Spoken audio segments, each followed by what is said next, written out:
What up, y'all? Welcome to the Kmrn podcast where hip-hop minds collide. Brought to you by To The Top Music Management and Alpha House. I am your host, Kmrn.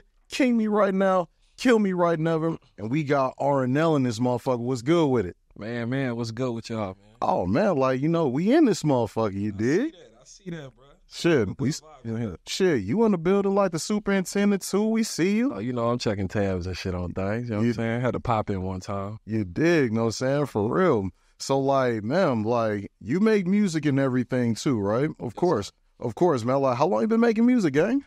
Man, I've been making music for over 20 years. Hell yeah. Just in general, you know what I'm saying? Just for release. You know what I'm saying? It was a way to get away from my reality. You know what I'm saying? Things I couldn't say, it was a way to get it out without, being criticized. So, but I just recently started taking it serious. Oh, that's dope, know what I'm saying? For real. Most definitely. All right, so what was that moment, in life that made you take music seriously? Man, I had some health issues back in 2019. Oh, man. Health issues. I used to play pro ball for 10 years. Oh, hell yeah. So, just around the world. So, once I had those issues, I was in the hospital. I was bedridden for months and stuff like that. So, I was writing every day just to try to keep my mental together. You know what I mean? So got to. At that point, I wasn't sure what was going to happen, and there was a possibility that I was going to be paralyzed, so I knew I had to go through surgery. Oh, so, man, I started just whipping the pen. You know what I'm saying? Yeah. It just started to become more consistent. I started to crave it more as an outlet to really just breathe. You know what I mean? Yeah. And that was that moment in China when I was in Guangzhou, China. Oh, shit. Sitting in my hotel room, Yeah. waiting for the next treatment at the hospital. You know what I mean? I feel it, know what I'm saying? Shit. Well, it's good that, you chose music as the outlet, know what I'm saying? It's been serving you well. You've been doing your thing, know what I'm saying, for a while? Most definitely. I've gotten a lot of traction over the last 2 years. I've been doing it seriously. But I've gained a lot of traction from just creating tracks to, collabs, to doing shows, to doing videos and different performances and networking. So it's all coming full circle. I'm excited where it's going, and I'm excited to bring everybody along with me. You know what I'm saying? Hell yeah, know what I'm saying? For real. So you basically are from the East Coast originally. You're from South Carolina, but you were raised in Tucson. Know what I'm saying? How old were you when you first came to AZ? Oh man, it was a culture shock in a way for me. East Coast boy. Yeah. Coming to the West Coast, we were country, didn't really have much. You know what I'm saying? It's like that. Accents. It was just different getting acclimated to the way that people did things out here. You know what I'm saying? But yeah. We're fighters, you know what I'm saying? So we fought through everything. We fought for everything that we got. It was different, but I'm blessed. Arizona really made me who I am today, and so I'm thankful. No, I feel that, know what I'm saying? Because, had to have been a good move, know what I'm saying? Because it led you to being able to play ball overseas and everything, So, how are you able to, basically transition from being that ball player and everything to just purely focusing on music? Was it just you being bedridden during those months? No, music, like I said, it's always been an outlet. So I would always just do music in my spare time, whether I'm creating melodies or rhymes or just something's in my head, I'm always playing with it. So, like I said, I just got serious about it. I performed in every country I did. I played in different states, so it was always a part of me, even throughout those years I was hooping. So okay. I just really decided to go for it, man. I really know I have a product. I know that it's wanted and it's needed. You know what I'm saying? I'm just sticking with it. I'm betting on myself like I did with the hoop shit. You know what I'm saying? Hell yeah, know what I'm saying? So all right, what do you feel crowd wise, I'm saying, difference wise, I guess I'm saying, performing here in America versus overseas? Oh man. I think the crowd love is just different because you know what I'm saying, my status as far as a ball player. You know what I'm saying? Okay, yeah. Because they knew who I was, you know what I'm saying, as far as what I did on the court. But when they saw that I had a different element, I think it was just intriguing and exciting for them, you know what I'm saying, to see that I could also do that. So it was so much love. Overseas, you always get more love than you ever do in the States. You know what I'm saying? Until you blow. It's like that, no saying, for real. Like overseas, it's something about like, you know, shows overseas and fans overseas. I'm saying like it seems like everybody outside of America seems to be like those true hip hop heads these days. Yeah. So like, you know, you got to collab with any artists overseas? No, I didn't. I've always been like solo. You know what I'm saying? Outside of my guys, I would network with artists. Yeah. Cats that nobody would really know like years back, you know what I'm saying? But it was more to get me in those rooms. We were making records and we were talking business. I was helping them with some things. They were helping me with some things. So like, you never get something for nothing, you know what I'm saying? But I know how to make it. So okay. I was trying to make some things shake and let people see what I got. And, you know, I just wanted, you know, their opinion, see where I could take it, you know what I'm saying? Those they were A&Rs for big companies and things like that. So they gave me a little bit of feedback, let me know where I was, and you know, it gave me a little bit more validation. That's cool, man. Like that's great. Like I wish I could perform like in China, you know what I'm saying?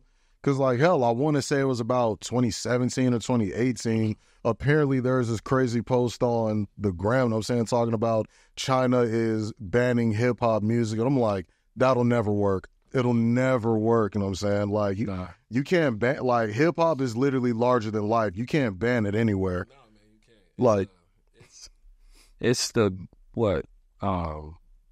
it's probably the worst genre right now in general, but as far as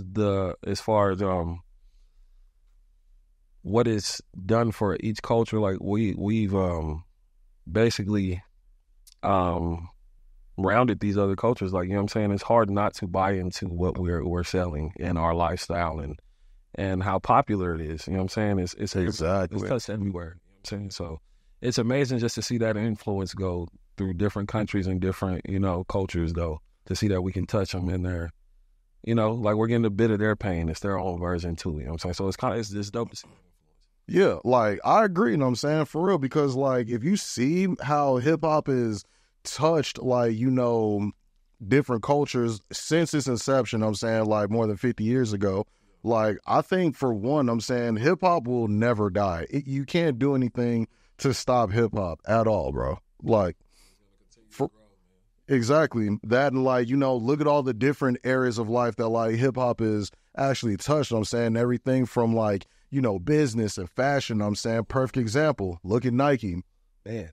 If like imagine if hip hop was banned in Nike, you know what I'm saying? Like, for one, you like if hip hop, not just Nike, like if hip hop was banned in America, if you were to think about it, you know what I'm saying, you're gonna like businesses would actually suffer, I feel.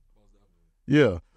Like, okay, what's a moment where like you were performing, whether, you know, stateside or overseas, that you personally, like, you know, your music touched somebody? I think the first moment was after I had we won a championship in Acapulco in Mexico. Me and a couple of buddies of mine before I went overseas. You know what I'm saying? Yeah. For people who don't know, Acapulco is like Mexican Vegas. You know what I'm saying? So basic, man. Look, it's dope as hell, man. So except besides highway, you know what I'm saying, they have beach and all kinds of stuff down there, but it's just a great party scene.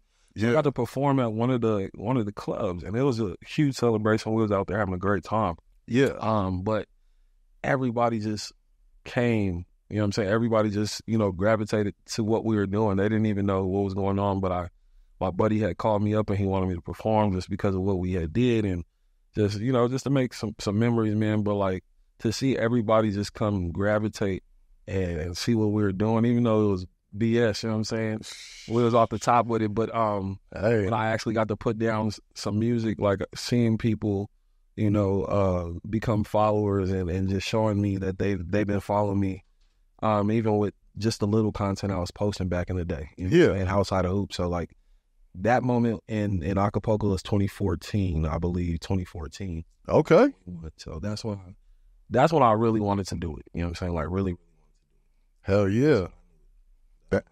That's the shit, know what I'm saying, for real. And definitely congrats on, like, winning a championship back then. That lets y'all know, Frame and Rhyme, like, we put winners on the camera, know what I'm saying? We got winners over here. Oh, man, that's all we do. That's all we do, but we gritting and we working. Oh, yeah. And ain't nothing given, it's earned, you know what I'm saying? Same way y'all got this platform. Oh, man. We just trying to make a statement, leave our imprint on what we doing on this earth before we go, fam. Hell yeah. Like, I agree, you know what I'm saying? Because every episode I do, you know what I'm saying, I always think, like, okay, if I was to die today, what, mark have I left on this world? That part. Yeah, definitely, you know what I'm saying? So, like, between, with the transition from, like, playing ball primarily, and now you're just, like, fully, locked in with music, you know what I'm saying? How do you feel basketball disciplined you in your music journey?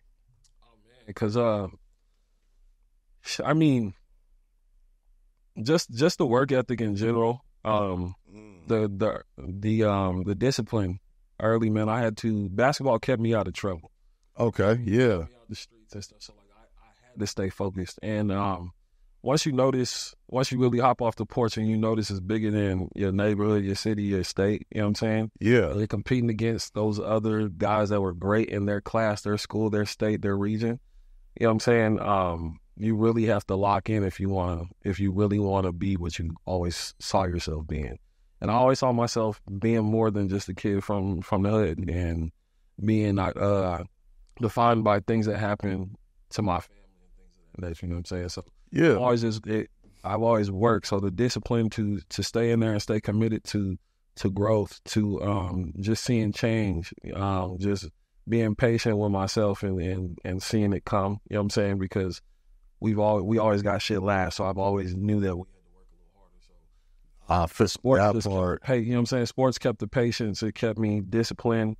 You know what I'm saying? Outside of my support system, you know what I'm saying? It was easy to just put that into music. Plus, I also love doing what I do. You know what I'm saying? Yeah. I love hearing things that people can't hear, doing different melodies, and just having fun with words. You know what I'm saying? Yeah. So it started early, Jay. It started early.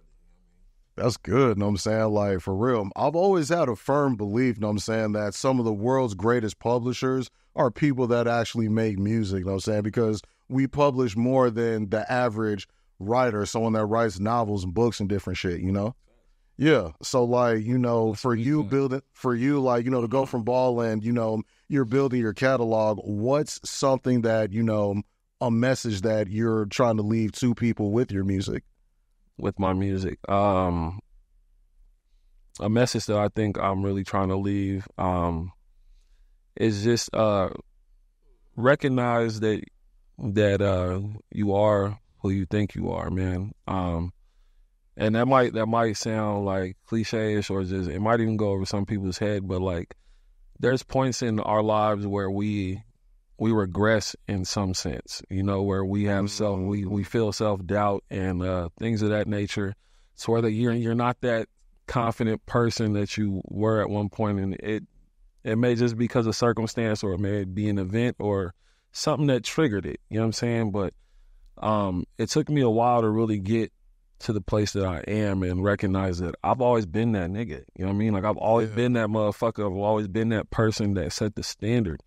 And to see these motherfuckers, I see that y'all been in these lanes doing these things for years, but I've always done something. I've always been there. I've always, like I said, set the standard. Anything I touched, it moved.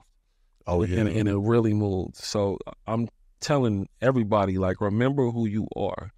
You know what I'm saying? Don't let that's a bar. What people are trying to paint or push on you be a true reflection, because you know what I'm saying, you are that person, you are him, you are her, you are that, you are that, whatever it is, your pronoun, you are that person, you know what I'm saying? And that's what my name stands for. RNL is for my name, Ronell, but it stands for recognize now, not later. You know what I'm saying? Like you got this shit, you always had this shit, you just gotta polish it up and really stand on business. Oh yeah. So, like, I think a lot of people get it twisted because they don't see the person that I was, because I got a chance to disappear. That's what I wanted to do.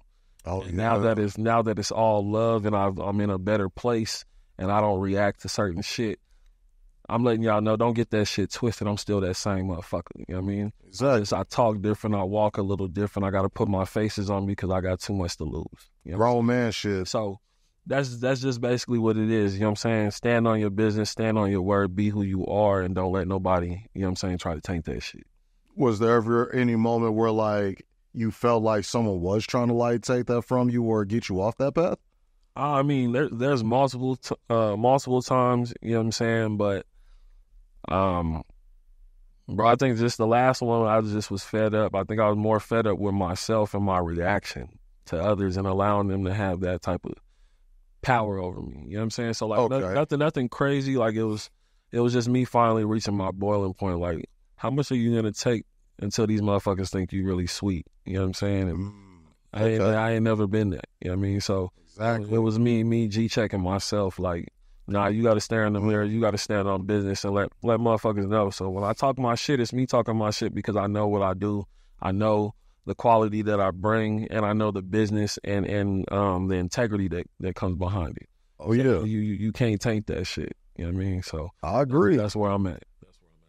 Hell yeah, know what I'm saying? Like, but that's good, know what I'm saying? I mean, especially the part when you said, like, you know, you had to G-check yourself, because I feel that that's something that a lot of people don't do, know what I'm saying? And it holds a lot of people back. Yeah. Like, you know, you got to kind of, like, really, you can't grow without doing it. You can't. You know, because, like, yeah, people, like, if someone else checks you, you're going to get mad. You're going to react in a certain way.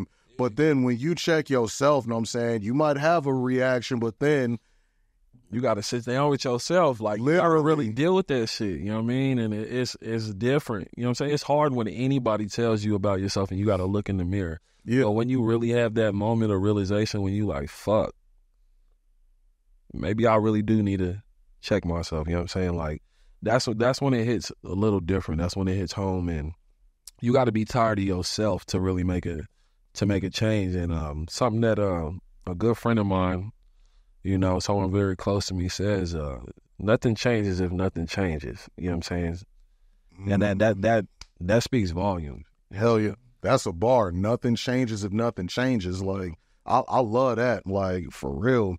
But, like, you know, for you and, like, you know, I want to ask, like, you know, how old are you? I just turned 35 this past Tuesday on the 19th, so. I'm 35. My dogs. Yeah, we here. You dig? You know what I'm saying? No, grown man. Like, we in here. No, saying for real, like, but that's good, you know what I'm saying? Because we come from, you know, like, past generations that did not have that type of introspection about themselves. Yeah. You know? So, I mean, it's still, like, it's really good and it's refreshing to see that, like, you know, we as a people, you know, in our culture, we're trying to grow. We're trying to change. We're trying to break those generational cycles, you know what I'm saying, and actually do better for ourselves currently and for the future generations, man. Absolutely. Absolutely, man. That influence is huge. We got to break those chains. We got to want more for ourselves in general. Yeah. You know what I'm saying? And I think that we need more people to stand on it. So, like, for cats like you and David that have integrity and you guys are standing behind guys and pushing that to the forefront, bro, it means a lot. You know what I'm saying? Yeah. I think it's going to do a lot more for us than we recognize. So we just got to keep it going. You know? Oh, yeah. We just got to keep it going. That's it. Got to step on shit. We can't, like... Big step. Got to, man. So, for real. So, like, you know, in today's age, I'm saying, because you told me that, like, you know, you basically moved, like, down here in the 90s and everything like that. You know, like, I know you can attest to this. You've seen technology change. Oh, man. Been at the forefront of it. Literally, you know what I'm saying? Yeah. Like, for real, like, remember I know you remember the days where, like, okay, there was no social media, there was no smartphone and everything.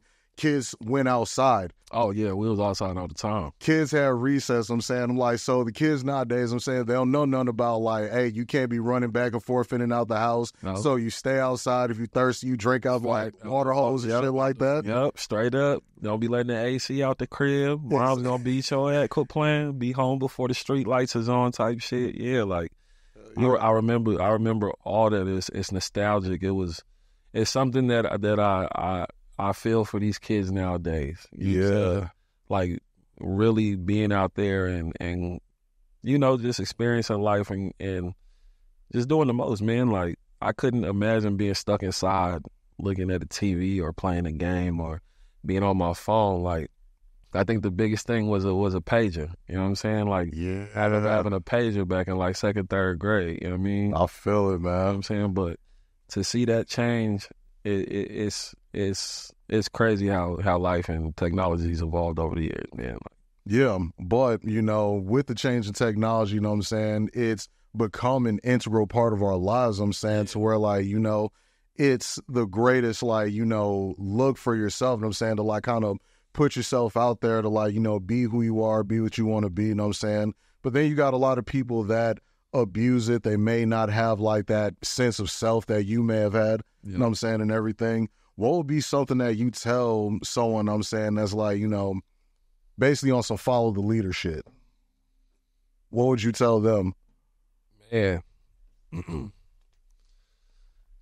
It's hard because a lot of people are followers because they don't really know who they are in general, and I could go down a whole rabbit hole with, you know, everything that goes on nowadays. You know what I'm saying? But I think my advice would be, let me get it right. My advice would be separation, time with self. I think a lot of people spend time and get caught up in what they think life should look like. You know what I'm saying? Like, and just being around people that make shit look sweet. You know what I mean? Look smooth. You know what I'm saying? Because it's never the way it seems on the outside. You know what I'm saying? When you're on the outside looking in. Yeah. You know what I'm saying? Like, what's the saying? People say we're nothing like aren't you glad I'm nothing like I don't look like what I've been through or something like that. You don't look anything like I've been through.